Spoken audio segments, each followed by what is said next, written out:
Top of the day, beautiful people. What's today? Wednesday. Happy Wednesday, everybody. Happy Wednesday. Happy Wednesday.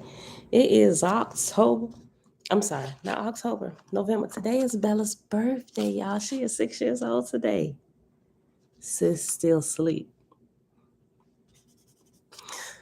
I don't know if she can come down here this morning before we end because she was up. Not too late, but a little bit past her bedtime because like clockwork, she out every night by the same time. Like clockwork. But anyway, beautiful people, happy Wednesday. It is November the 2nd, 2022, day 253 of year for reading through the books of the law and prophets. Another 4-year consecutive day count. It is day 1272. Today we're picking back up in Oahspe on page 19 or page XIX with the editor's notes. And I'm sure we're going to get past that. And then we're going to actually start and read the page that says Oahspe. And we might even have time to get into this next section called The Voice of Man. All right. And then after that, we're going to pick back up in the Field Guide to the Spirit World on page 23 with the first chapter entitled Spirit at Large. So let's get it going, Father. We thank you that you are the most compassionate. Yes, and amen. All right, then that greetings, Shebrew, all praises to the Creator. And Jehovah's children, shalom. Ray, hi, Angelique, shalom, sis, Jamea, shalom. Tabitha, grand rising, set apart living, grand rising, Ema. And everybody else here hanging out in the background. Top of the day to you. Kendrick, shalom, shalom. All right, y'all, let's get going. Editor's notes. Page 19 or page XIX. This book utilizes the text of the 1891 edition. The discrepancies between this text and that of the 1882 edition, the only two original editions that exist, have been annotated in the footnotes. All footnotes refer to these differences. Footnotes are denoted by numbers. Consequently, this Elohist edition reflects the original manuscript in as complete and accurate a way as possible, considering the fact that the original manuscript is no longer available for comparison. It absolutely is. The John Lamp plates. Now listen, I was on the phone with the university yesterday, just getting some last minute questions answered, right? And so a new woman, I got a chance to talk to her. Her name was Elizabeth. I spoke to a guy named John. Then I spoke to the second guy's name. I forgot who I spoke to.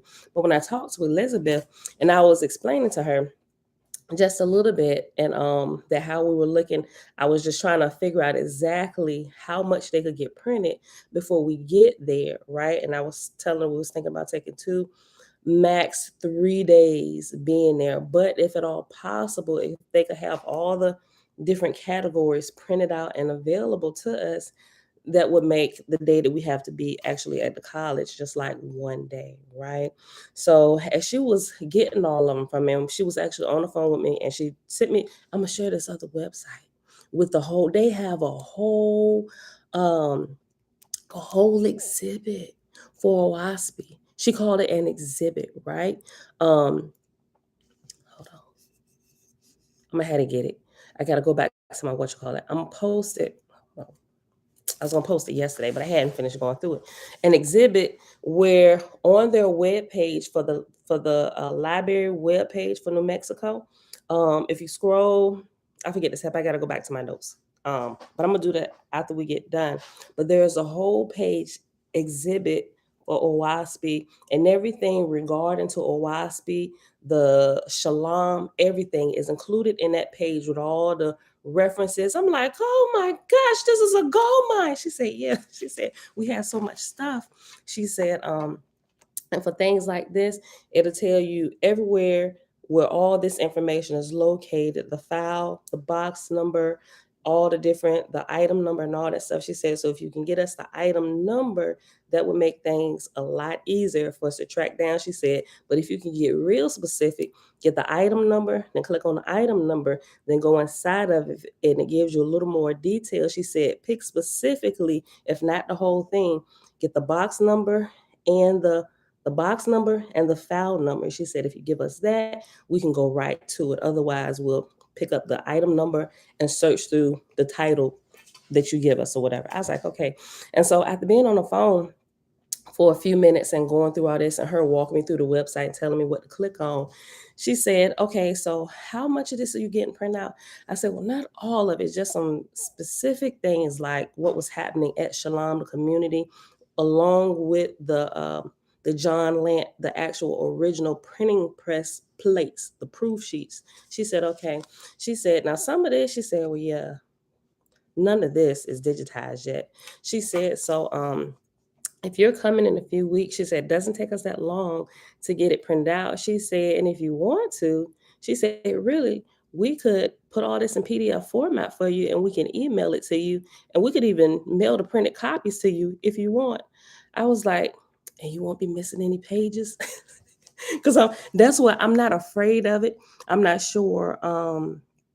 Uh, what process they take, she said, but normally the turnaround time for printing out jobs like this, she said it doesn't ever really take that long. She said a week. She said the longest I've seen it so far is about a week. She said it's a really good turnaround time. She said we charge one flat rate for shipping. She said and it's only $3. And I'm like, $3 for all this? Okay. Well, I was like, okay, just let me finish going through this, getting all this. Let me talk to my husband and see which will be best. So I'm thinking, I don't know, y'all. I'm gonna see, because I'm gonna call her back today. I told her, I said, give me one more day. Let me finish going through this. Because she was so nice that she stayed on the phone with me to a little bit even after they closed. So we was talking for a little while she was pointing things out and telling me what to do in the order form if I chose to do it that way, how to fill all that out. So I'm just like, okay, let me go ahead and do this. I don't want to hold you up any longer. So let me finish going through this and look over this little order form and all that good stuff. And I'll give you guys a call back tomorrow. So which is today. Right. So we looking through it. Let me finish pulling all the things together and let's see exactly how thick it's gonna be, all this, and if they can do it. And I don't know. I got a good feeling about it. So I don't know. I don't know. Me and my husband still haven't finished talking about it. Once we finish getting all this, whether we still just gonna go ahead and just print it out there and we'll bring it, but still do send us the PDFs ahead of time. I don't know. We're trying to figure that part out. But anyway, Hannah, Grand Rising, Yahweh, Grand Rising, Grand Rising, Prince, Shalom, brother. All right, let's go back to this. Okay, let me just read the whole first little paragraph. It's only a couple sentences because that's why I stopped. Okay. We're in the editor's notes on page 19 of Oahspe, page XIX. This book utilizes the text of the 1891 edition. The discrepancies between this text and that of the 1882 edition, the only two original editions that exist, have been annotated in the footnotes. All footnotes refer to these differences. Footnotes are denoted by numbers. Consequently, this Elohist edition reflects the original manuscript as complete and accurate a way as possible, considering the fact that the original manuscript is no longer available for comparison. And that's why I paused and told you it absolutely is. It's the John Lant proof sheets being held at New Mexico State University in the archives section. The differences between the text detailed in the footnotes include additions, deletions, and alterations. Text from the 1882 edition that was deleted in the 1891 edition is shown in bold italics. Text that was added in the 1891 edition appears in square brackets. When the text was altered between the 1882 and the 1891 editions, the earlier text from the 1882 editions appear in the footnote in bold. Standard type in the footnotes refers to the text that remains constant between the two editions but has been included for clarity's sake.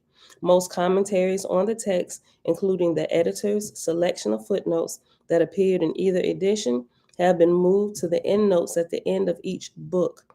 The endnotes include only those commentaries for which an obvious substantiating source could be cited or deemed by the editors as helpful to understand the text. Endnotes are denoted by letters of the alphabet.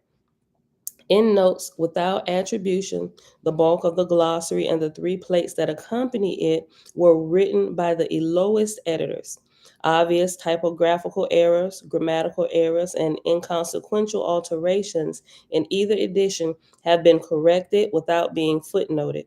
This included several instances in which an entire line of text was deleted from the 1882 edition in a manner consistent with the proofreading error. Were these instances consisted of a complete line, I'm sorry, where these instances consisted of a complete line of text deleted in apparent error, the line was restored without a footnote. There are also several instances in which differences in language expression between the two editions did not alter the meaning of the text, but would have generated numerous redundant footnotes. For the sake of simplicity, the first occurrence of each change has been footnoted. All subsequent occurrences were not footnoted. These alterations were as follows, and it gives 12 of them. The 1882 edition of Oahspe used X millions and Y hundred thousands in its text, while in the 1891 edition used X million Y hundred thousand. Millions. It just took the S off of millions. Okay. Tabitha. Oh, I already said hey to Tabitha. Anita. Shalom. Dairy CM. Shalom. Shalom. Number 2. In many places, the 1882 edition used millions of, and millions of in its text, while the 1891 edition used million in all three cases. Number 3, the 1882 edition used billion and million, while the 1891 edition used thousand and million. For example, the 1882 edition's text had 3,700 millions, and the 1891 edition's text had 3,700 million, which was a different way to express the same number. Another difference was where the 1882 edition's text had 4,200, while the 1891 edition's text used 4,200, deleting and. Consequently, as long as the numbers expressed were the same in both editions, regardless of the language used, it has not been footnoted. In many instances, the 1882 edition used druge, while the 1891 editions used druhas for the plural noun. Number 5, the 1882 edition sometimes used ship star, while the 1891 edition used starship. Number 6, the 1891 edition occasionally added hyphens to make compound words that do not change the meaning of the text, e.g., after generations, after ages. The 1882 edition used after generations and after ages, removing the hyphen. All right. Number 7, the 1882 edition used whoever or whoso or whosoever, while the 1891 edition used whomsoever. Number 8, according to the book of Safa, both GA and GYA seem to be synonymous. Since they were used interchangeably between the two editions, differences in choice of wording have not been noted in the footnotes. GA is used throughout whenever a difference was noted between the two editions. Let me say something about this too, about Safa. So we know that some things have been added whatsoever. So I said we will not be reading through it this time, but I think we will. And the changes and stuff that I will note, or things that have been added that I can find and compile, we'll point those out while reading through it instead of just skipping it all together, right? So I think it'll be a good reference. Okay. Number 9. Students of Oahspe may notice that this edition deletes an extensive commentary included in all the earlier editions that was extracted from Alexander von Humboldt's work, Cosmos. These extensive quotations were inserted by Dr. Newbrough to substantiate parts of Oahspe, particularly aspects of the book of cosmogony and prophecy. Von Humboldt's Cosmos gained a degree of popularity in the mid-1800s as it endeavored to demonstrate the interconnectedness of nature, emphasizing precise empirical measurements and instrumentation. While Humboldtian science helped advance the scientific method at that time in its own way, this material is now only of historical interest and had no direct had no direct connection with the Oahspe as such. I'm sorry, I just thought about something yesterday and reading Scientific Method reminded me of it. Okay. The extensive quotations from Humboldt's Cosmos seem to imply such a connection, which was certainly not the case. Therefore, these references have been deleted, keeping the emphasis on the text of Oahspe instead. The 1882 edition also included extensive quotations from Anacalyptus by Jeffrey Higgins, which was first published in 1833. This ponderous work sought to demonstrate the existence of a root religion from which all later religions evolved. Since this work also had no direct connection with the Oahspe, these references, which have been a part of New World's commentary on this text, has been deleted as well. Number 10, Oahspe often uses abbreviations for the name of various books. For example, Book of Ben denotes God's Book of Ben. Book of Cosmogony signifies Book of Cosmogony and Prophecy. These abbreviations have been maintained in this edition of Oahspe. Number 11, any added words or phrases that appear in the text in square brackets should be understood as an 1882 editorial comment and not part of the original manuscript. The only exception is in the Book of Safa, where language references are in parentheses and non language references are in brackets. Number 12, index notations. When a cited reference in the index has the same verse number appearing both in the upper and lower book, an italics superscript L is used for a lower book verse and U is used for an upper book verse for clarity as to which verse the reference citing applies. Finally, as all of us make allowances for the errors and flaws found within all books, including Oahspe, the editors of this Alois edition trust that the reader will also forgive us for any additional errors or flaws we may have introduced into either the text or supplementary material in spite of our best efforts to the contrary. Shayla, hey girl, hey. All right, at the bottom of page 20 or page XX, suggestions for new students of Oahspe. The books of the interlude, namely God's Book of Ben, Book of Cosmogony and Prophecy, Book of Safa, and Bond's Book of Praise, deal with matters not directly related to the historical narrative of Oahspe. It has been suggested, therefore, that the books of the interlude may be skipped on the first reading of Oahspe without any loss of understanding. The books of the interlude may then be assimilated at one's leisure at the end of the first reading, which we just read straight through, right? The potentially confusing discussions of different cycles of times, ages, eras, gadols, seasons, sums, etc., particularly in the glossary, may be deferred by new students of Oahspe until a later time as well. What I found really helpful yesterday, because I pulled it out, Selah's book that he did that gives a little more. It's like he kind of pulled those things out to expound on them a little bit more, and I saw that that was helpful a little bit in understanding a little bit more like the gados and the ages, the seasons, sums, and all that stuff. So I would recommend y'all get that if you don't have it, if you're looking to try to understand that a little bit better, right? So that's Selah's book, Timetables of Prophecy. All right.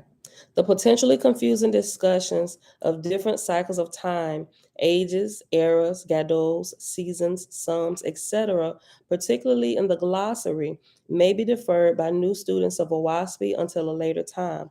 Once the book is comprehended in its entirety, it will become much easier to appreciate these concepts and their value, which when I pulled it out yesterday, now that I've gotten through it and even through the Book of Cosmogony and Prophecy and all that stuff and go back and open his book up, things are making a little bit more sense. Everything hasn't fully clicked where I can begin to explain it. Let's do a lesson on cosmogony and prophecy today. I'm like, no, I need to be sitting down listening. Right? It ain't clicked in that much yet to where we can break it down and stuff like some other people be doing. I do aspire to be there one day. Listen, Once the book is comprehended in its entirety, it will become much easier to appreciate these concepts and their value. Also, it would be unfortunate if, by becoming mired in such academic details, one failed to grasp the greater message of the book. Finally, I probably should highlight that, right?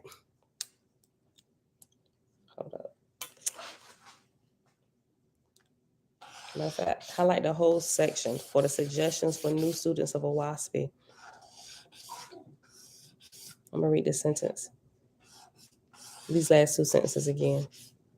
Once the book is comprehended in its entirety, it will become much easier to appreciate these concepts and their value. Also, it would be unfortunate if, by becoming mired in such academic details, one failed to grasp the greater message of the book. Hey, son, can you take that out for me? Thank you. Finally, it may also be helpful to clarify in advance that the terms God and Lord are not used in this context as a reference to the one and only ever-present creator or to any worshipful deity. Let me read that again. Finally, it may also be helpful to clarify in advance that the terms God and Lord are not used in this text as references to the only one and only ever-present creator or to any worshipful deity. Hey girl, hey, happy birthday to you. Happy birthday to you. Happy birthday to Bella. Happy birthday to you. Yes, I'll let you end it before you even ask. Okay. All right, Tootie. All right, let me read that one more time. Finally, it may be helpful to clarify in advance that the terms God and Lord are not used in this text as references to the one and only ever-present creator or to any worshipful deity. Angelique said, happy birthday, Bella. Thank you. She said, thank you. Just as a country may have a president and state governors who serve a term of office, high-raised angels who once were mortals have similar functions in heaven. An angel who serves a term of office as president over the earth is called God.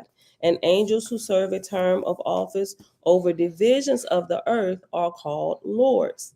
Oahspe is not in any way polytheistic. It teaches that only the ever-present Great Spirit is worshipful, and only the Great Spirit is the source of creation and life. Right? So if people skip over this, even the very beginning, they're gonna miss the whole gist of everything when they start reading God and Lord like they do in the Bible. Right? It's letting you know right up front who is who. Right. Shibu said, happy birthday. She said, beautiful birthday, Princess Bella. Just so This remember. today? This is today. What time y'all gonna be done? No idea. Did they call to confirm that? Mm-hmm. Get down to it. I'll call them. Yeah. I'll call them. Just leave that right there. I'll call them when I get done. Well, not when I get done, when they open. Get out, for. So this is the thing I forgot to tell you. For my two mowers back here, either one of two things. If I want these fillings, I have to get these removed. But look. No, you don't need to get nothing removed to get a filling. Fillings, I need to get these filled and have these removed. But now look. Which is why they put it in this order, right? This first, then that. No, this is the reason why. If these stay, the molars actually, because of the pressure, it's going to disintegrate these, so there's literally no point. I'll call them and talk to them, Jemima. Okay. Like it's literally crushing that tooth. It cracked it and the tooth got infected. Okay. That's the reason why. You don't have an infection in your mouth, boy. Isn't a cavity infection on the tooth? Okay, it's a cavity, but it's if you want to call it that, okay, whatever. As long as tomato. As long as it's not known. I'll give them a call. Infection. Okay. Do I need to reschedule this? Because if you're not gonna be able to make it there by noon today, I'm gonna need to reschedule this. I can be able to make it. I'll call y'all. I'll call y'all in a few. See where y'all at. Okay. Key shalom shalom. Okay. Oh yeah. We probably only had time to read this first portion of Oahspe right here. Page 21. Oahspe. After the creation of man, the Creator, Jehovah, said unto him, that thou shalt know that thou art the work of my hand. I have given thee capacity for knowledge, power, and dominion. This was the first era. But man was helpless, and after helpless is reference number 1, and at the bottom, but man was helpless, crawling on his belly, and he understood not the voice of the Almighty, neither stood he upright. So let's go back up. That thou shalt know that thou art the work of my hand. I have given thee capacity for knowledge, power, and dominion. This was the first era. But man was helpless. He understood not the voice of the Almighty, neither stood he upright. And Jehovah called his angels, who were older than the earth, and he said unto them, Go ye, raise man upright, and teach him to understand. And the angels of heaven descended to the earth and raised man upright, and man wandered about on the earth. This was the second era. Jehovah said to the angels that were with man, Behold, man hath multiplied on the earth. Bring ye them together, teach them to dwell in cities and nations. And the angels of Jehovah taught the peoples of the earth to dwell together in cities and nations. This was the third era. And in that same time, the beast, and after beast is self, SELF, self. At that same time, the beast, self, rose up before man and spake to him, saying, Possess thou whatsoever thou wilt, for all things are thine and are good for thee. And man obeyed the beast, and war came into the world. This was the fourth era. And man was sick at heart, and he called out to the beast, saying, Thou saidst, Possess thyself of all things, for they are good for thee. Now behold, war and death have encompassed me about on all sides. I pray thee, therefore, teach me peace. But the beast said, Think not I am come to send peace on the earth. I come not to send peace, but a sword. I come to set man at variance against his father, and a daughter against her mother. Whatsoever thou findest to eat, be it fish or flesh, eat thou thereof, taking no thought of tomorrow. And man ate fish and flesh, becoming carnivorous, and darkness came upon him. Neither yet heard he the voice of Jehovah, nor believed in him. This was the fifth era. And after nor believed in him, and after him is reference number 2. And 2 at the bottom says, And darkness came upon him, and he no more heard the voice of Jehovah, or believed in him. And this reminded me of what I was reading this morning from the Scenes Gospel of Peace when it was getting into like Revelation. I'm thinking I'm moving that book up. After we get done with the Field Spirit Guide, we're going to bring in the Scenes Gospel of Peace. So we're going to be reading that for the last 30 minutes of why we're here when we get done with this first book by Susan B. Martinez. And then we'll adjust the lineup again for after we read this Scenes Gospel of Peace. Like it was completely blowing my mind. Verse 11. Go ahead.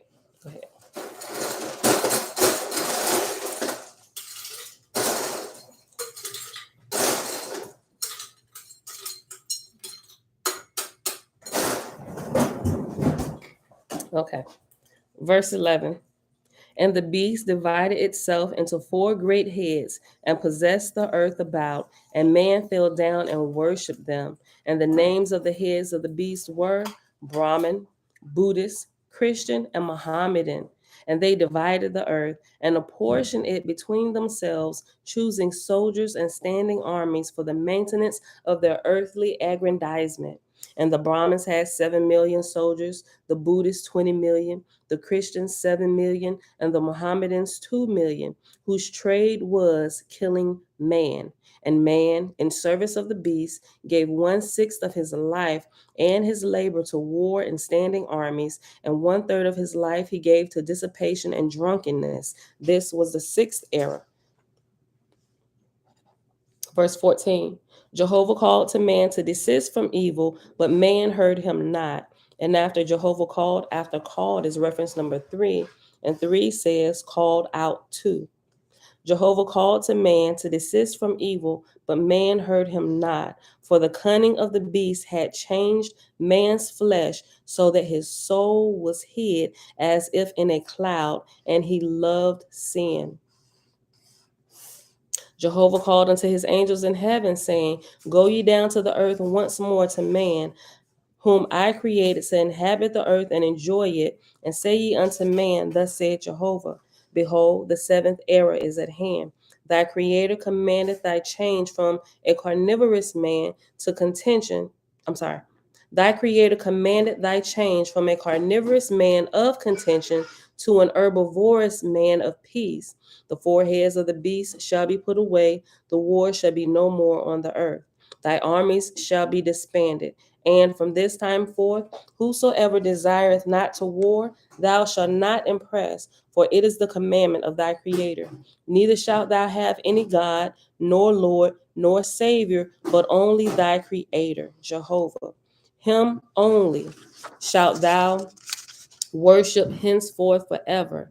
I am sufficient unto mine own creations. And as to many as separate themselves from the dominion of the beast, making these covenants unto me, have I given the foundation of my kingdom on earth. And all such shall be my chosen. By their covenants and by their works shall they be known henceforth on the earth as mine, and shall be called Faithis. And after Faithis is reference letter A, and A at the bottom. I'm sorry, no. No, yes, because it's the end. Yeah, A is at the bottom because we literally about that at the end of this particular chapter. And it says, this should not be misconstrued as a designation of a newly established sect. See entry for Faithist in the glossary. All right, let's go to Faithist in the glossary. Oh, that's the index. Glossary.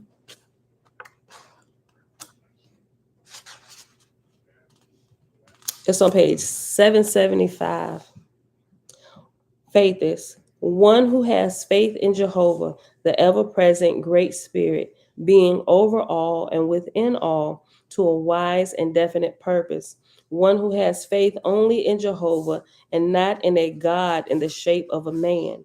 One who endeavors to grow in unison with Jehovah by doing good unto others and in striving to put away self interest, a non resistant, refers to a general way of thinking and living rather than to any one specific organized religion or sect, the opposite of an Uzian. Faithists can come from a variety of religious backgrounds and are found within diverse cultures throughout history. A student of Oahspe is just a student of Oahspe. The proof is in the person. That's good. The proof is in the person, not in the book one happens to possess. Right? Just like you walk around with a Bible, don't make you a Christian unless you live its higher like principles. Right? Because just because you carry it around don't mean a hill of beans. Right? A student of Oahspe is just a student of Oahspe. The proof is in the person, not in the book one happens to possess. See Book of Ashong, chapter 9, verse 22. Let's just run to it real quick. Book of Ashong. Let's find it.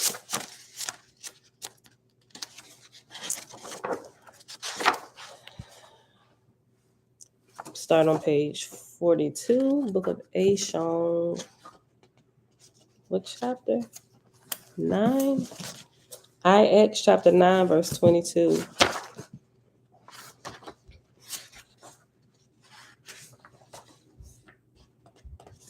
Verse 22. Which is on page 50. It says, such as could comprehend me, having faith that my presence in person shall ultimately triumph for the highest and best, I command it to be called Faithist. Since the beginning, I have kept a thread of this line inhabiting the earth and her heavens. That's good. So for all generations of man, there has been a line or a group of people found all over the world, not set aside like just over here, but they are sprinkled all throughout the world that keeps to the worship of the one true creator and him only, right? And they're the ones called faithists, and they actually live it, not just talk about it, right? That's what it's referring to. So that's it. Yep, let's go back to the beginning. Page 2. Verse 20, and all such shall be my chosen. By their covenants and by their works shall they be known henceforth on the earth as mine, and shall be called faithists. Even Bible tells you that, right? We're going to be known by our fruits, right? Well, taste the fruit of my tree. But as to many as will not make these covenants, have I given the numbers of the beast, and they shall be called Uzians, signifying destroyers. And these shall be henceforth the two kinds of people on earth, faithists and Uzians, right? Uzians, those who live on the dark side of life against the Creator, right? Going away from Him instead of to Him, right? Uzians. And the angels of heaven descended to the earth to man and appeared before him face to face, hundreds of thousands of them, speaking as man speaketh, and writing as man writeth, teaching these things of Jehovah and his works. And in the 33rd year thereof, the ambassadors of the angel host of heaven prepared and revealed unto man in the name of Jehovah his heavenly kingdoms, and have thus herein made, he in here, Elijah. He's down here. And in the 33rd year thereof, the ambassadors of the angel host of heaven prepared and revealed unto man in the name of Jehovah his heavenly kingdoms, and have thus herein made known the plan of his delightful creations for the resurrection of the peoples of the earth. Not infallible is this book, Oahspe, but to teach mortals how to attain to hear the Creator's voice. Love you too, son. And to see his heavens in full consciousness while still living on the earth, and to know of a truth the place and condition awaiting them after death. And after Not Infallible is this book, all right, son, love you, is reference number 4. And 4 is right at the bottom, right under verse number 26, not immaculate in. All right. So I'm going to reread verse 24 again. Not infallible is this book, Oahspe. You think I'll be able to make it in time? Because it's 6 right now. 15 minutes to get to the warehouse. Maybe. 2 hours. Maybe. Okay. I'll call you. I'll see where y'all at about 10 o'clock. Just go. I'll call you. I'll see where y'all at. And if y'all not anywhere near being done, I can probably stay you for about an hour and a half and take you to your appointment and get you back. I mean, it's literally Go. Not infallible is this book, Oahspe, but to teach mortals how to attain to hear the Creator's voice, and to see his heavens in full consciousness while still living on the earth, and to know of a truth the place and condition awaiting them after death. Neither are nor were the revelations within this Oahspe wholly new to mortals. The same things have been revealed at the same time unto many who live at remote distances from one another, but who were not in correspondence till afterward. Because this light is thus comprehensive, embracing corporal and spiritual things, it is called the beginning of the Cosmon era. And because it relates to earth, sky, and spirit, it is called Oahspe. All right, so this is where we pause today, and tomorrow we'll begin with the voice of man on page 3. Okay, so let's move this. Yeah. All right, let's get the field guide. We got what? We have 40 minutes. We got 20 minutes. Okay, go to page 22. I'm sorry, 23, chapter 1, and field guide to the spirit world. The title is entitled Spirit at Large. And it starts with this The Unbelievable by Edwin Markham. So it's all in italics, right? So it's either like a poem or this little blurb from what he wrote called The Unbelievable. Impossible, you say, that man survives the grave, that there are other lives. More strange, O friend, that we should ever rise out of the dark to walk below the skies. Once having risen into life and light, we need not wonder at our deathless flight. We believe the all-imaging power that breathed the cosmos forth as a golden flower had potence in its breath to plan us new surprises beyond death, new spaces and new goals for the adventure of ascending souls. Be brave, O heart, be brave. It is not strange that man survives the grave. 'Twould be a stranger thing were he destroyed than that he ever vaulted from the void. And that's from his little poem, The Unbelievable. And it's about man surviving death, right? Like we never die. We truly are eternal. If we looked at life in that fashion, we'd grow a lot faster spiritually, realizing that this is just a small portion of our lives as spirit, right? Because we're operating as spirit, but within a small little confine, right? Somebody, we'll talk about that later. We'll talk about that later. Okay. As you, dear reader, may well know, the great age of spiritualism hit the ground running in America in the year 1848. And it has a little asterisk at the 1848. And at the bottom, it says that year, 1848, is memorialized in the Cosmic Bible Oahspe as year one of the new bright era called Cosmos. Interesting. That was just literally at the end of the chapter we just got done reading. In very little time, distinguished personalities, including Abraham Lincoln, were taking active interest in mediumistic circles, sweeping the country like brush fire.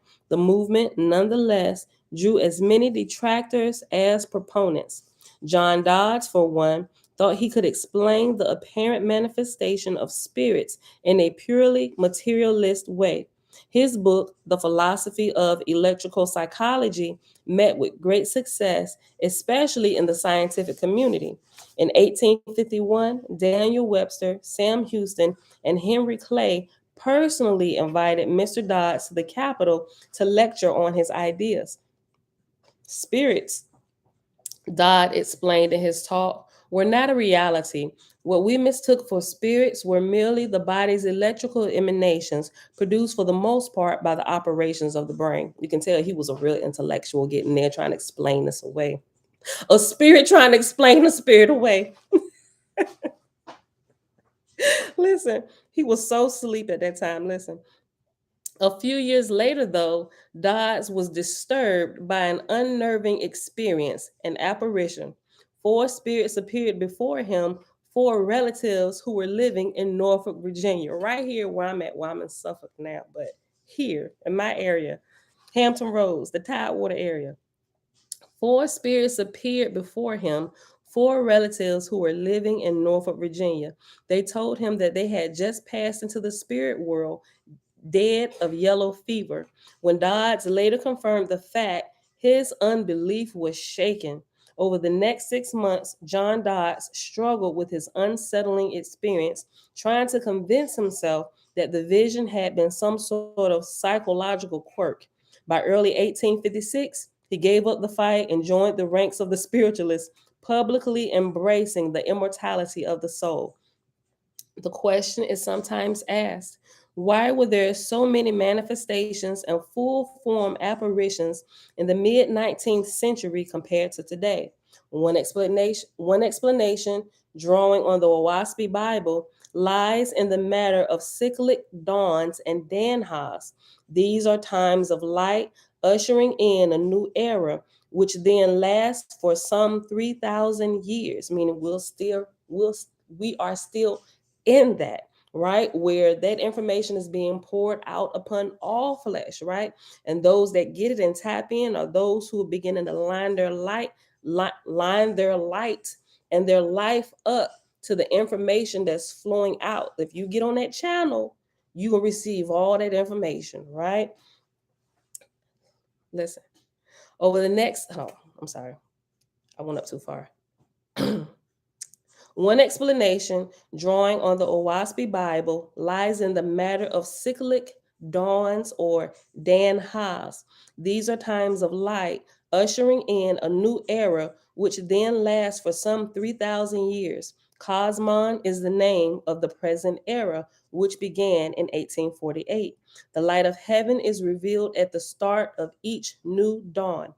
Quote, Jehovah gave this sign to man on earth, which is to say, in the beginning of the light of Danha, the spirits of the newly dead shall have power to take upon themselves the semblance of corporal, physical bodies and appear and talk face to face with mortals. Every 3,000 years, Jehovah gave this sign on earth.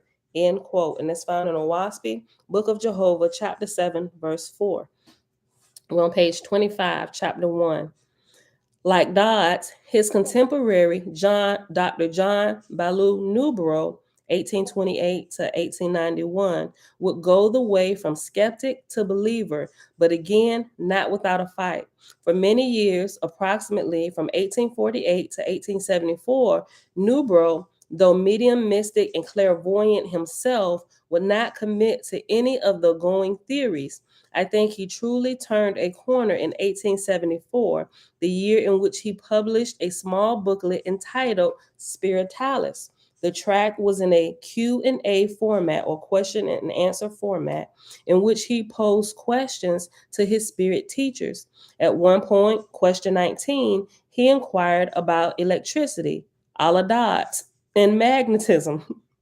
The favorite theory then currently held was that paranormal phenomena paranormal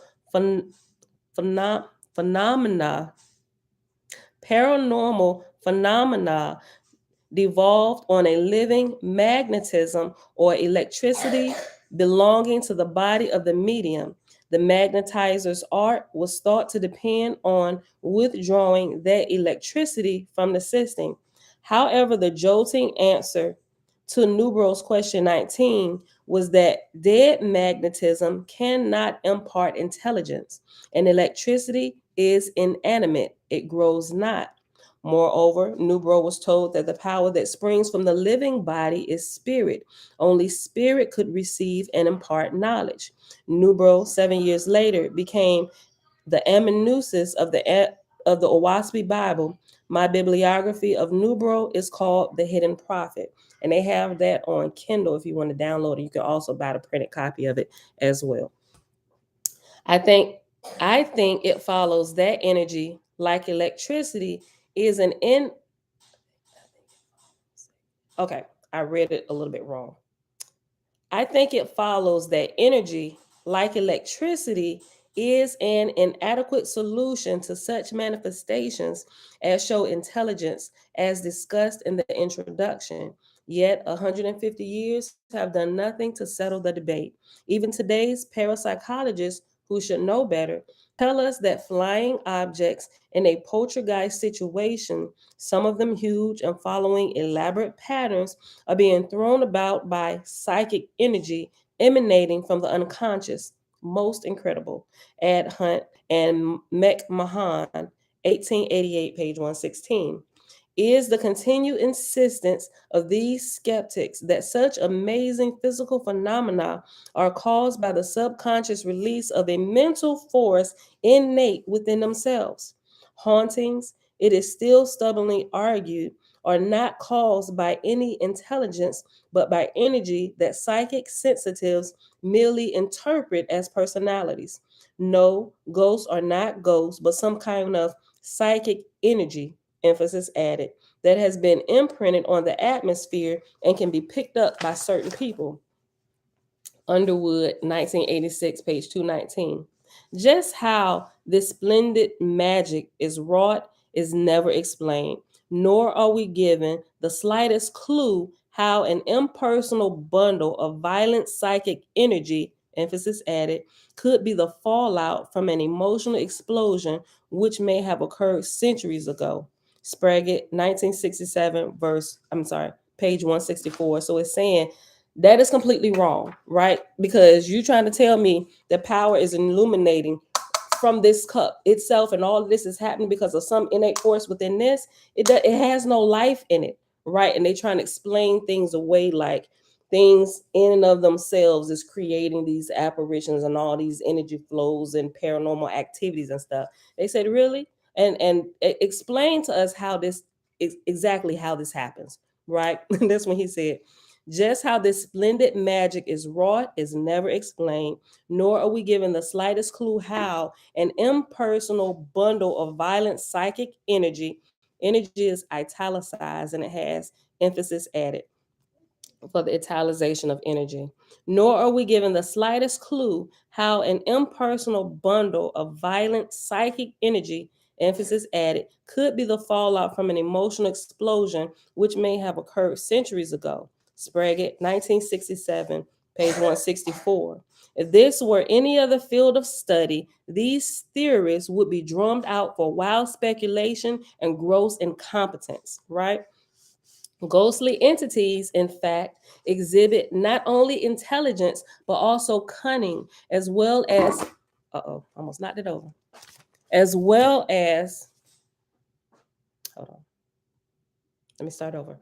Ghostly entities, in fact, exhibit not only intelligence, but also cunning, as well as precise timing, showing up as they so often do on the anniversary of some pivotal event. How could we possibly call this an impersonal energy? I'll tell you how. Twaddle, that is the nonetheless it is nonetheless the materialist's last redoubt against the actual reality of ghosts. True, it is a separate reality. Ghosts and earthbound entities, EB for short, are inhabitants of neither heaven nor earth, neither here nor there. They wander in darkness.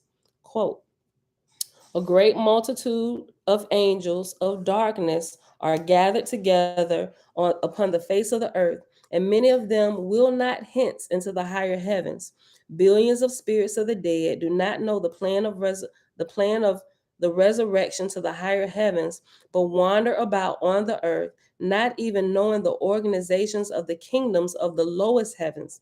Many of these angels believe the heavens to be like an unorganized wilderness, void of government, instruction, and discipline, and by virtue of their presence with mortals, though invisible to them, do inspire mortals with the same darkness. End quote. Oahspe, God's Book of Esra, chapter 1, verses 4 through 7. You will find that their bellywhack described as limbo, the outer darkness, or Hades, as England's Dr. Arthur Gurdon, 1982, page 209, once put it, the discarnate entities which cause psychiatric disease circulate in what we call Hades, a no man's land between this world and the next. These are psyches so contaminated by materialism that they remain in close proximity to it. Girdham's countrywoman, Dion Fortune, 1981, page 63, has seen enough of the dark side to know that the entity causing the trouble may be a soul that is itself in distress and is too ignorant of postmortem conditions to know the harm it is doing by clinging so desperately to the living. Her wording, clinging so desperately, is echoed in the words of Eugene Morey, 1988, page 48, one of America's most adept exorcists.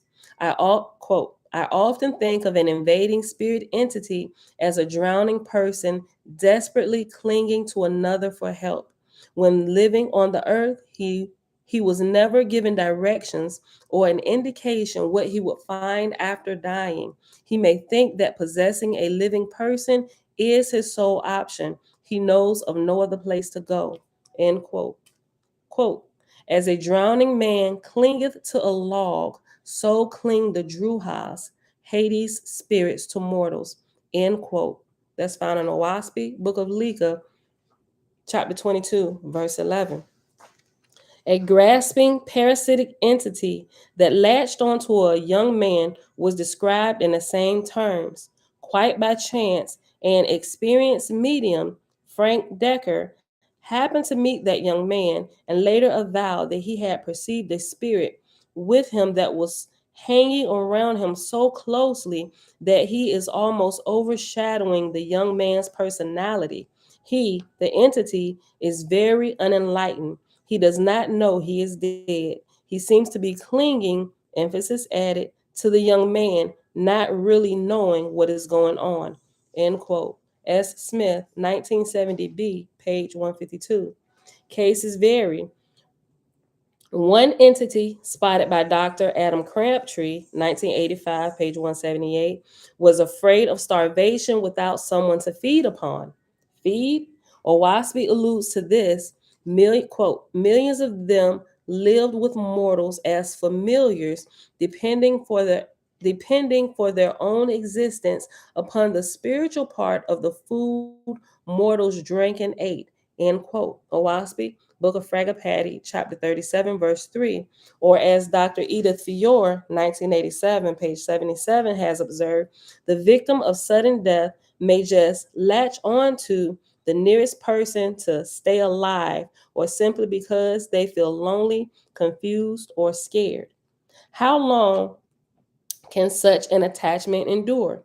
Maybe a few years, or it may be hundreds of years, according to Oahspe, Book of Judgment, chapter 23, verse 23, and also to British spirit worker Wilma Davidson, 2006, page 104, who says that the length of time a spirit can wander the between worlds ranges from a few days to several hundred years.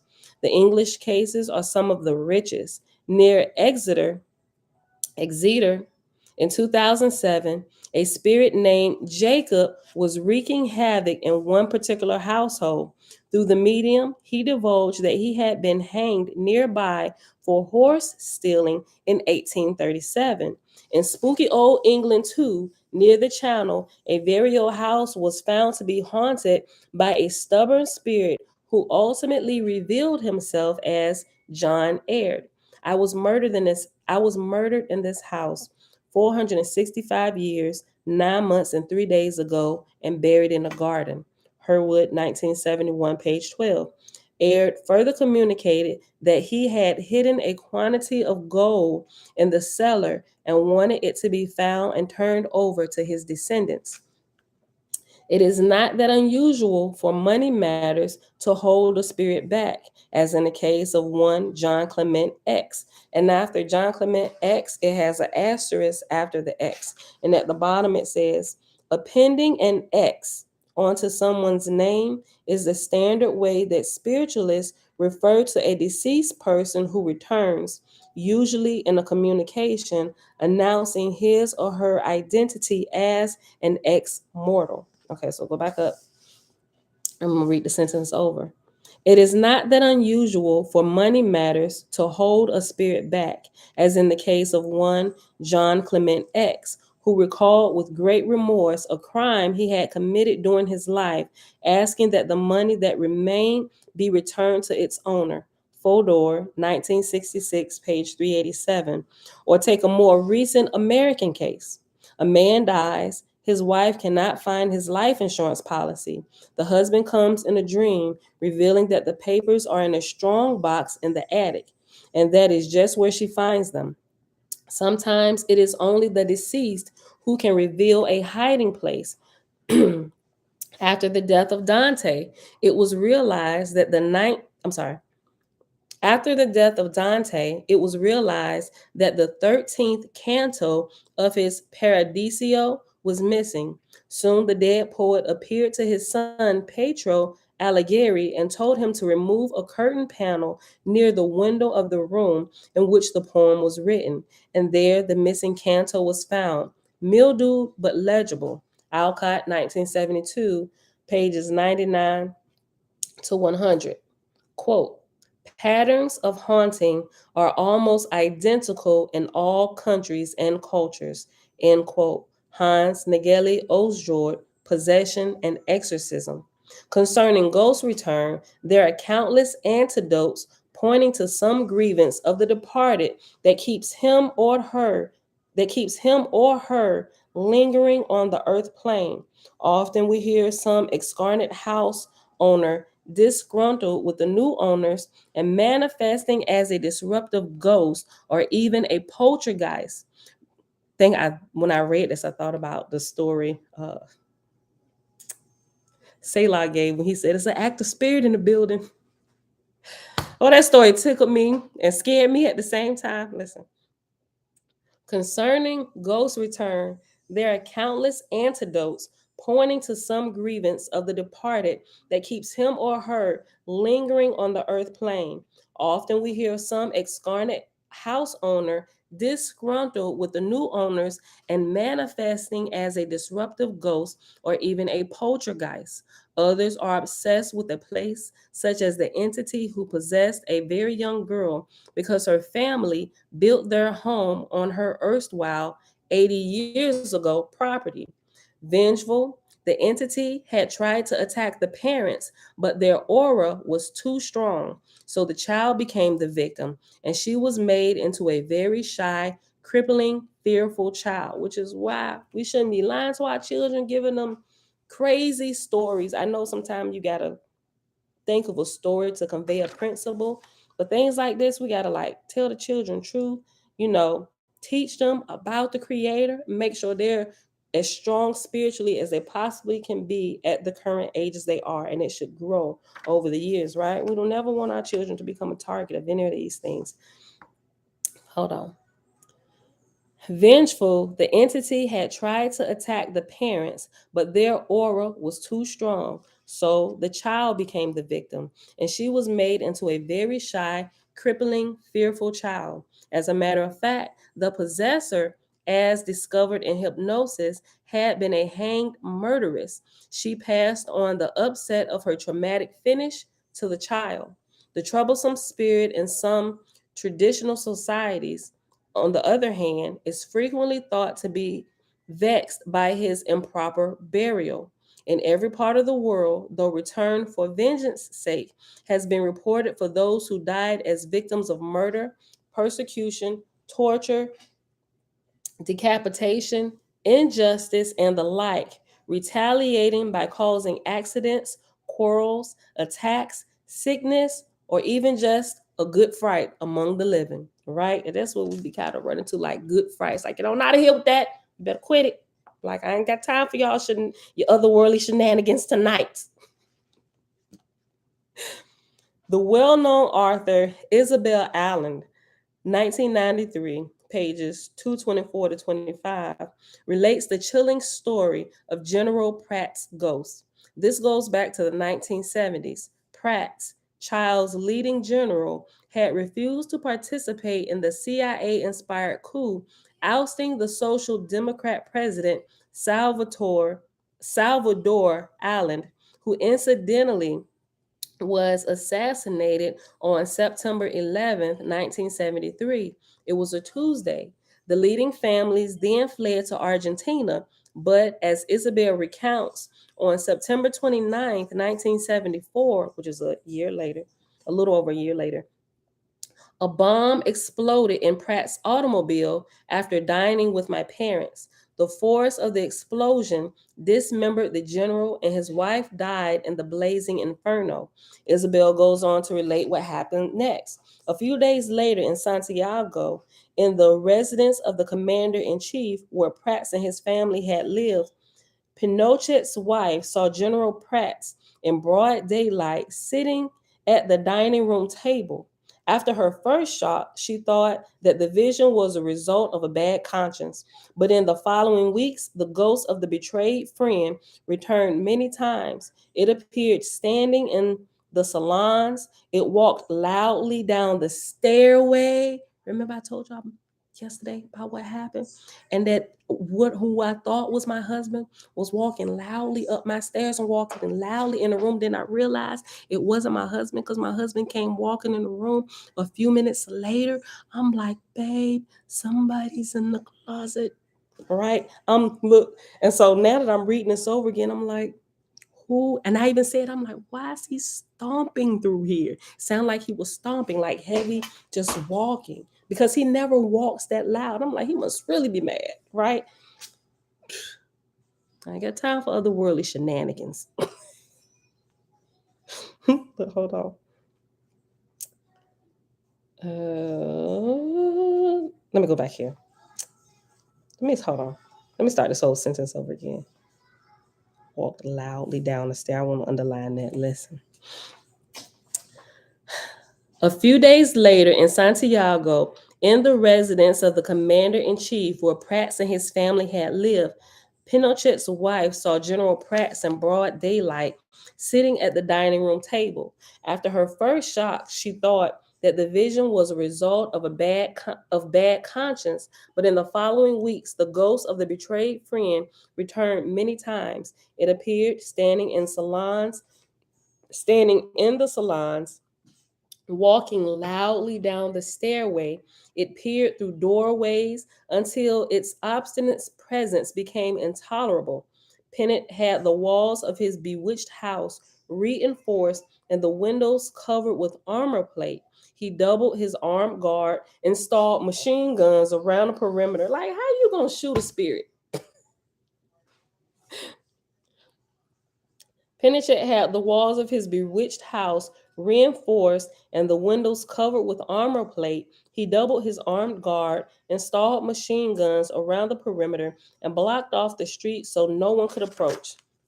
I don't know how General Prats managed to filter through such fortifications. Back to North America, Dr. Fior, 1987, page 72, found an entity hiding in her client Barbara, which had entered her at hospital when Barbara was operated on. The intruder, Dorothy X, had herself died of cancer, after which Barbara married Dorothy X's widower. This infuriated Dorothy X, who was now determined to make her rival sick. She was obsessing her to overeat. Dorothy X's excessive attachment to her husband kept her earthbound and determined to create turmoil between the two. She was delighted that their marriage was indeed crumbling. Although a grievance or an obsession with money may keep a spirit earthbound, such scenarios are not entirely typical. Rather, the outer darkness is filled with stupefied souls, some bewildered by a violent or sudden death. Okay, I think after I finish this, I gotta pause. Rather, the outer darkness is filled with stupefied souls, some bewildered by a violent or sudden death. The dead who are not at rest are not so much evil as confused. Betty, 2012, page 27. Confusion, says Fior, 1987, page 32, was common among people who experienced a sudden, unexpected death. Some stayed where they died for hours, months, in some cases, even years. The multiple, Billy Milligan, called it the dying place, where souls remain suspended between heaven and earth. He explained, I see bad things happening to people. They fall in front of cars, they fall down cliffs, they're drowning. Keys, 1981, page 178 and 419. Vastly underrated, if not largely ignored, is the casual link between sudden death and the persistent phantom. Today, more than 150 years since the end of the Civil War, casualties of that bloody conflict still linger in spectral form above the place of their demise. A mass of orbs of all sizes was recently caught on film at a church where Civil War wounded and dying were treated. At the Antietam National Battlefield and Cemetery, which honors the 23,000 men who lost their lives on that fateful day, September 17th, 1862, untraceable shouts and screams can still be heard. Paranormal researchers have been drawn to this haunted battlefield where phenomena are most evident around Burnside's Bridge. Here, spectral blue balls of light, like soap bubbles, are occasionally seen floating in the air, sometimes unseen by the naked eye, but picked up by camera.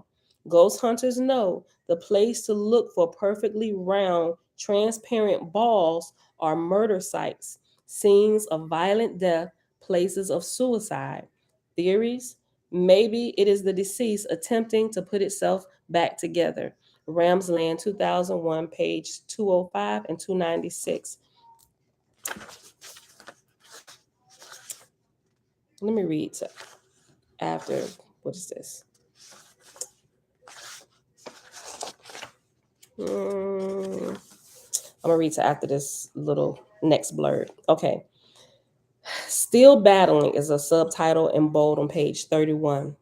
Dying in the quote, dying in the heat of passion, fear, and anger, they become wild and bound on battlefields, or perhaps stroll away into deserted houses and castles and are lost, bewildered, and unapproachable. Of these, there are hundreds of millions, and they are in all countries among all peoples in the world. Those slain on earthly battlefields are born into spirit and chaos, not knowing they are dead as to the earth, and so they linger on the battlefields, still battling imaginary foes. End quote. And that's found in Oahspe, Book of Judgment, chapter 32, verses 9 through 10, and also Book of Thor, chapter 1, verse 15. A ghostly reenactment of the classic Battle of Edge Hill was seen by thousands of witnesses among the Northamptonshire peasantry clergy and two officials of the king only 2 months after its actual occurrence. Ebon 1971, page 48. The clairvoyant who visits the scene of battle may encounter swirling groups of combatants who had left the body locked together in an intense emotional stress, fancying they were still engaged in slaughter, fighting in their astral bodies. Clark, 2004, page 184. In a 3rd century Greek case reported by Flavius Philostratus, a 16-year-old boy who was possessed no longer even has his own voice, as the distressed mother explained. He utters deep and grave sounds like a grown man. The eyes are not his eyes. At last, the demon revealed himself through the boy's mouth and declared to the mother that he was the spirit of a man killed in war. Ostrich, 1935, page 10. In the Pacific Islands, Mauli, Mauli, are the ghosts and evil spirits that inhabit old ceremonial ruins like the Marae, Marae, where human beings were once sacrificed, offered up to the gods or the sun or Venus. Islanders avoid these places like the plague. In the Society Islands, it was supposed that when people died violently, their spirits did not move on in the normal way, but they remained at the place of death. Hence, were they dreaded, under the belief that such places, especially the Marais and the former battlefields, were haunted. Henry, 1928, page 200.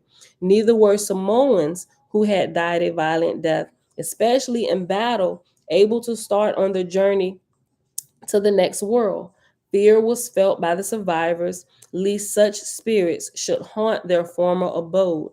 Terrible might also Trouble might also arise from a relative who had drowned, remaining a wanderer in limbo, lacking entrance to the country of the dead. Williamson, 1933, Volume 1, Chapter 13. Quote, Phantoms, countless men and women after death wandering. End quote. Walt Whitman. In the Marquesian Islands, too, anyone who died by enemy action or in some other untimely way inhabited the place of death and was particularly annoying as they inflicted such ills on their earthly victims as boils, skin diseases, and temporary insanity. Suggs, 1962, page 42. Investigators in all parts of the world have concluded that ghosts and poltergeists owe their existence to earthbound spirits, EBs, whose lives were cut short by accidents, illness, murder, or suicide. As we go on, we will find the suddenly or violently dead to comprise the bulk of our perturbed and disturbed EBs. So, what we call demons, demonic activity, stems from spirits who were once human here, who have died violently in chaos, murder, suicide, suddenly dead by any means, car accidents, illnesses. It's them.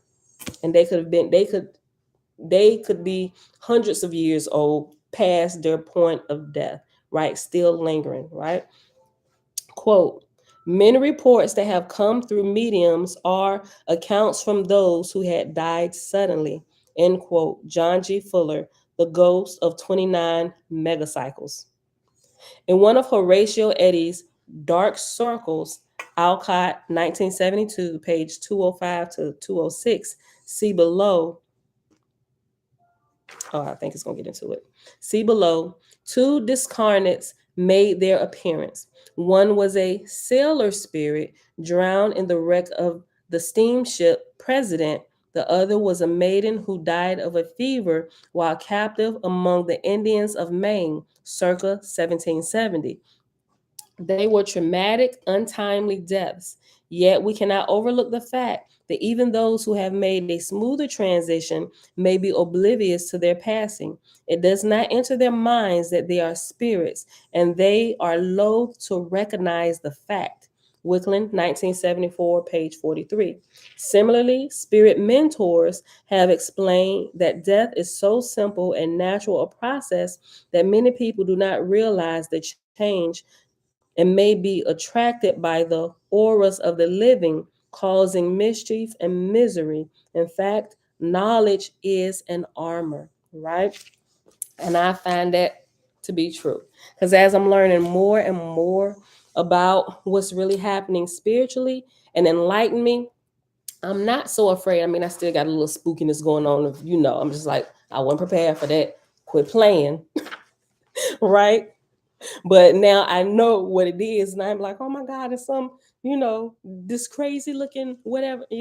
Knowledge is definitely an armor, right? And it helps to take the fear away if you actually know what's going on. And that's in any case. In fact, knowledge is an armor. Archer, 1967, page 109. Quote, and there were born from the earth millions and millions of spirits who could not believe they were dead, but maintained they were confined in dark dungeons, coffins, howling and cursing day and night. Others were in chaos, still lingering in the places where they were cut off from the earth. End quote. Oahspe, Book of Fragapati, chapter 2, verse 11, and chapter 35, verse 5.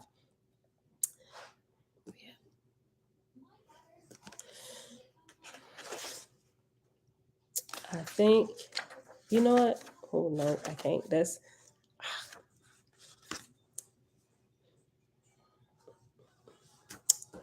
Hold on. Let me see something.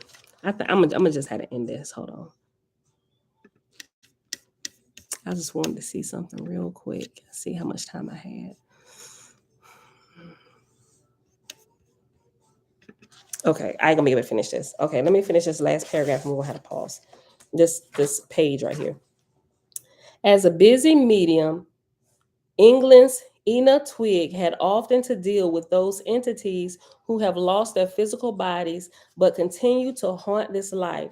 These poor unfortunates do not know they are dead. In one instance, Twigg was taken to a haunted theater where a man had died right in his seat, yet his spirit remained. He did not know he was dead. He'd frightened the life out of the whole staff. So my job then was to explain to him that the show was finished and he just as well get on with his new life. Twig and Broad, 1973, page 107 through 109. I'm not dead, I'm not. A spirit voice came through hypnosis. Fiora, 1987, page 32. Believing only in matter, the physical life, one thinks that earth is the only place for growth and experience. I was not aware of this side, one ex-carnate communicated. I didn't know the potential over here. So when I got here, it was like not knowing where I was at, like having a bad dream. Fuller, 1986, page 134. The confusion is vast. There were 1,800,000 spirits wandering about, mostly on the earth, and many of them had forgotten who they were, emphasis added on who they were, and had no memory of once having lived mortal lives. Oahspe, Book of Fragapati, chapter 37, verse 3, referring to a time some 7,000 years ago, yet not much has changed. A man named Peter was of Cam West's various alters, MPD. Remember, MPD is multiple personality disorder. Cam's wife asked Per, "Who are you?" Per replied through Cam, "I don't know exactly. It's strange being out here. I don't know where I came from." West, 1999, page 91. In another multiple case, several lost souls hovered around the woman, yet were unaware of her and of each other. Chase, 1987, page 74. We learn, moreover, that spirits sometimes merge unintentionally, accidentally, with the host and are unable to extricate themselves. As such, Soldier X was trapped in limbo between worlds. Encountered at a rescue circle, he was identified as a Revolutionary War soldier who had been tortured by the British in that very room where the circle was held. The soldier's ordeal had unhinged his mind, and he did not realize he was dead. This is interesting because I was reading something. I remember reading over this, but I mentioned something yesterday where it started talking about the spirit being connected to the flesh, and at death it is released, and all the lights from your spine, right? People talk about it's, we'll have to talk about it. We'll bring it up another time. I don't have time to explain it. But it said that the spirit was literally unhooked from the body, and the spirit is hooked in via the spine, right? The lights, the main organs, which would make sense, right? So once you die, the spirit leaves the body, it's unhooked from the flesh. The flesh goes dead. There is no life there, no kind of intelligence whatsoever. It literally unhooks itself and comes out the top of the head. Right. And there are even some experiments done with people who died, like you can Google it, you can look it up. Multiple medical reports or scientific researches have been done. They weighed patients before they died, and after death all of the bodies were, if I remember correctly, 3 ounces or 8 ounces, 3 ounces or 8 ounces lighter. So they were trying to determine like the weight of the spirit and if something is actually in the body, what happens. But every single one they tested, that they weighed, the body was always like 3 to 8 ounces. It's like some exact number. It's either 3 or 8, if I remember. Um, uh, 3 or 8 ounces lighter after the spirit literally, it's like the spirit is like confirmed dead. There is like no more life. They weigh it, right? um but yeah, this just reminded me of what I was reading when I was talking about the chakras and the purpose of it. People get thrown off by the word chakra and all this stuff. Like a young lady reshared the post where I showed y'all the chart yesterday, where I was showing you the times of the sun and the most spiritual activity. She ain't see nothing else but a little snake and stuff, which was referring to the spine. You know, she was like, "I come out of the new age and all this, sis. You getting on the wrong road." Just kind of summing it up. I'm like, you don't really listen to my videos, do you? You just saw the picture of this and you posted it, shared it, right? Well, I hope people click on my name and actually come to the video and watch it, right? But the whole point is people, even in um uh new age movements and stuff, they got wrong.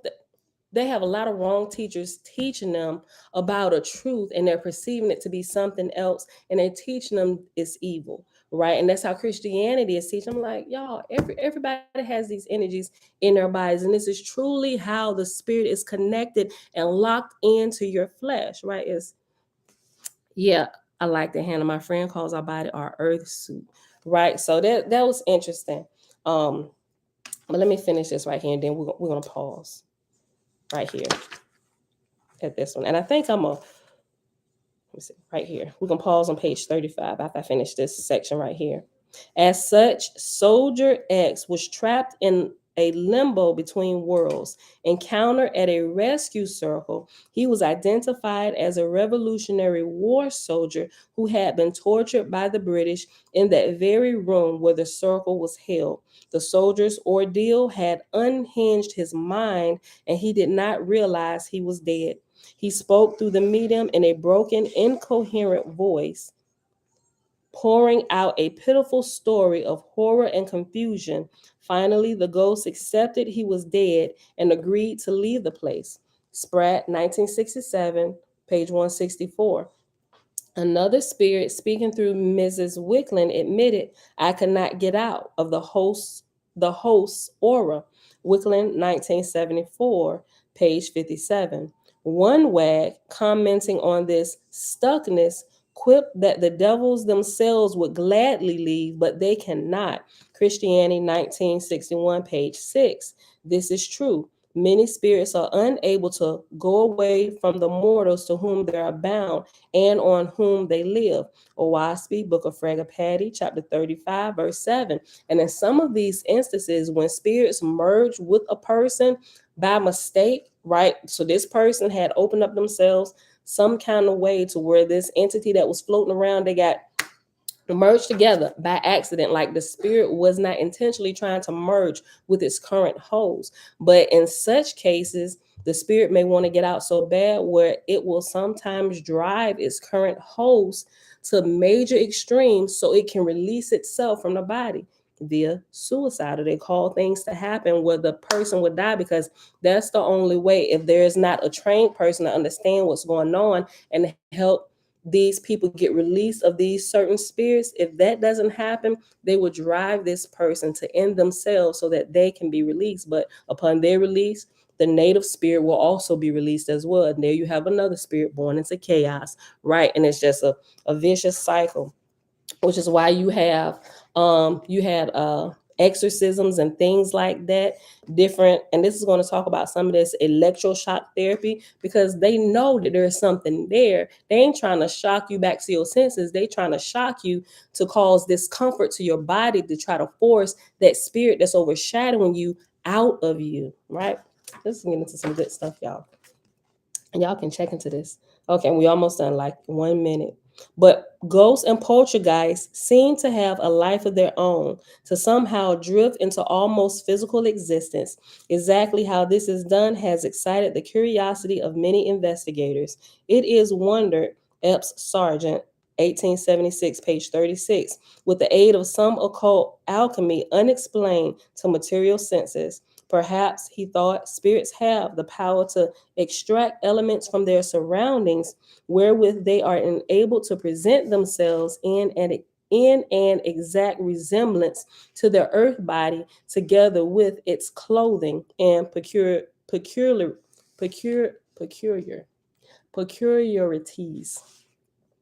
And it has the asterisk after clothing. Down at the bottom it says, as in Oahspe has it, spirits learn how to sargus or make manifest clothing, and how to create light and darkness in the college of creation according to the 50th deviant law. Blavatsky also, hold on, nope, that's a separate one. Okay.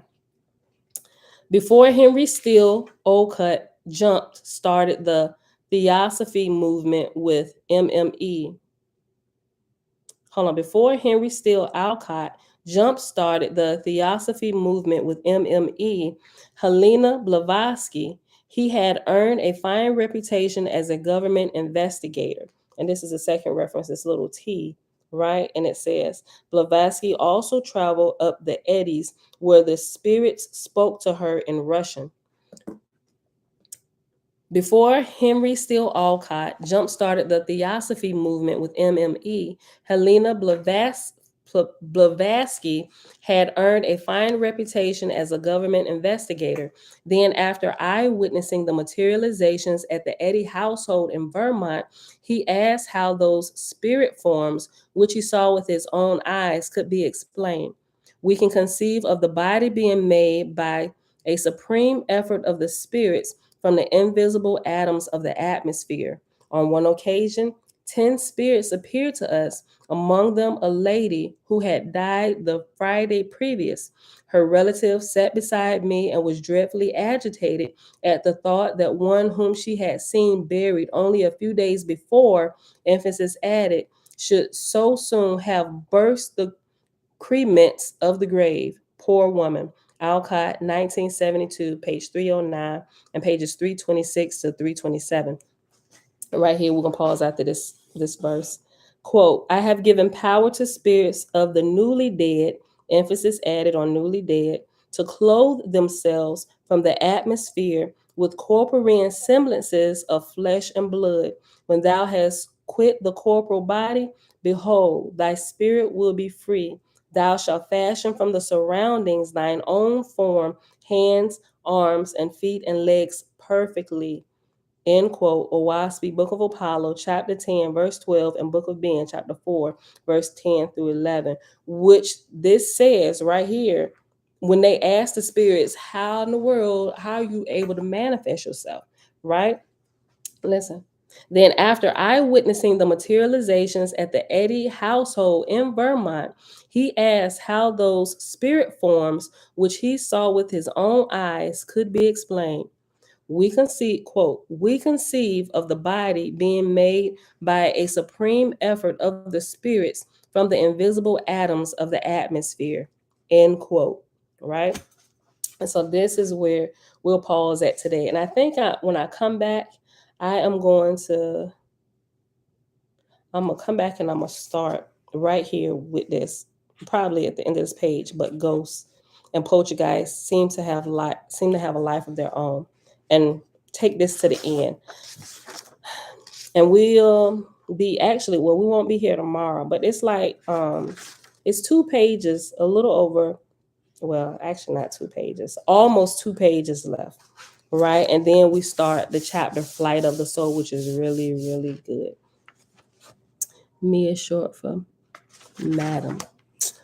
Oh, thank you. No, I didn't know that. I never use the abbreviation for madam. I just say madam. Thank you, MME. Madam, because I was wondering. That's why I messed up the sentence first time. Yes. Give me a second. That's why I messed up the sentence when I saw the period after MME, like Mr. or Mrs. It's abbreviated. I never knew that was an abbreviation for madam. Madam Helena Blavatsky. Okay, thank you. Pause that, Tootie. All right, y'all. So let me put my page number down here.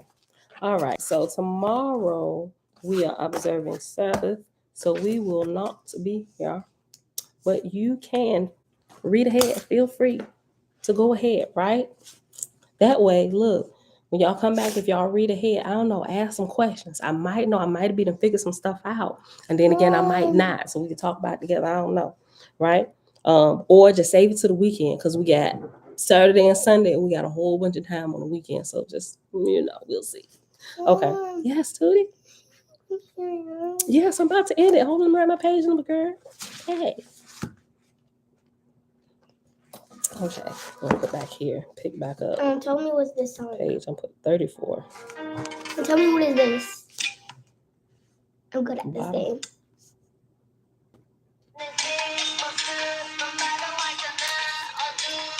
Yeah. I actually just Okay. We'll use this one. Okay. We'll put it here. It'll be easier. All right, y'all. I'm just make sure I remember my exact point when I'm coming back because we didn't finish the chapter. Okay. All right, y'all. So it is Wednesday, November the 2nd, 2022, day 253 of year 4. We're reading through the books of the Law and the Prophets under the 4-year consecutive day count, day 1272. We read in Oahspe, page 19, the Roman numerals, page 19, and went all the way in to the regular numbers 1, 2, and 3. and we stopped on page 3.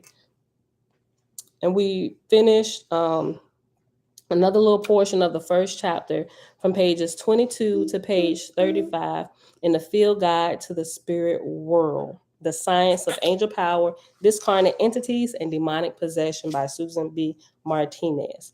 All right, beautiful people. That is it for today. Father, we thank you that you are forever forgiven. And that's going to be it, y'all. I'll see y'all back here Friday morning, 6:15 a.m. Eastern Standard Time. Here in a few minutes, not a few minutes, but shortly, I'm going to post that link. Tootie, turn it down some. I'm going to post the link to what Elizabeth was showing me from New Mexico State University and the whole little exhibit. That's what's called the exhibit of Shalom and Oahspe. Everything that they have is literally a whole page full of that stuff, references. And if you click on, and I'll point to it when I post it. If you click on it, it opens up this huge PDF full of references and all that great stuff about Shalom, looking into different things like everything, good, bad. I'm like, this is a gold mine, right? So, all right, y'all, that is it. I love y'all. And I'll see y'all back here Friday morning, bright and early, 6:15 a.m. Eastern Standard Time. Peace. She ain't waste no time logging Facebook off. She like, Mom, let's go. Bye, y'all. Set Apart Living say, enjoy your day, Bella. Thank you. Peace and blessings. Okay, Tap Mom.